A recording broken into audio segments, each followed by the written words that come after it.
کہتے ہیں کہ یہ بڑے نصیب کی بات ہوتی ہے کہ آپ کو خوشیاں دیکھنے کا بھی موقع ملے اور خوشیاں منانے کا بھی موقع ملے۔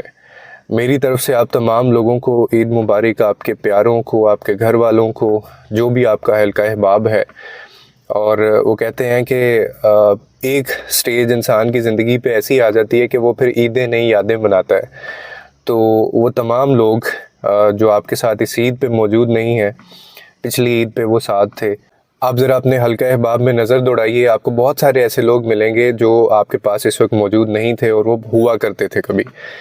تو میں تو ہمیشہ یادیں مناتا ہوں لوگوں کی، اور جن کے ماں باپ نہیں ہیں وہ بچوں میں خوشیاں ڈھونڈیں، جن کے ماں باپ ہیں وہ ان میں خوشیاں ڈھونڈیں۔ اور میری یہ جو عید ہے ان تمام لوگوں کے نام جن کی زندگی میں کوئی نہ کوئی محرومی ہے اور ان کا پیارا کوئی ایسا جو ان کے ساتھ نہیں۔ عیدیں ہوتی ہیں یا کوئی بھی جو خوشیاں ہوتی ہیں نا، یہ صرف آپ کے پیاروں سے ہوتی ہیں۔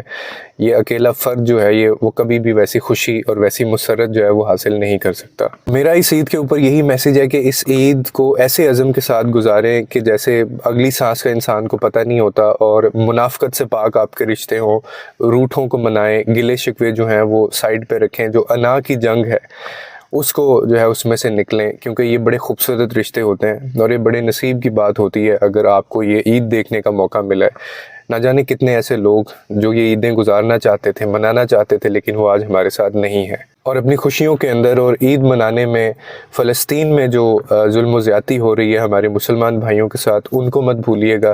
اللہ تعالیٰ ان کے لیے بھی آسانی پیدا کرے، اور جتنا دین اسلام ہے، عالم اسلام ہے، ہمیں اللہ تعالیٰ اکٹھا کرے اور اتحاد ہو ہم میں، تاکہ ہم لوگ ان کے لیے کوئی نہ کوئی آسانی پیدا کریں۔ تو میری طرف سے آپ تمام لوگوں کو، آپ کے گھر والوں کو بہت بہت عید مبارک ہو۔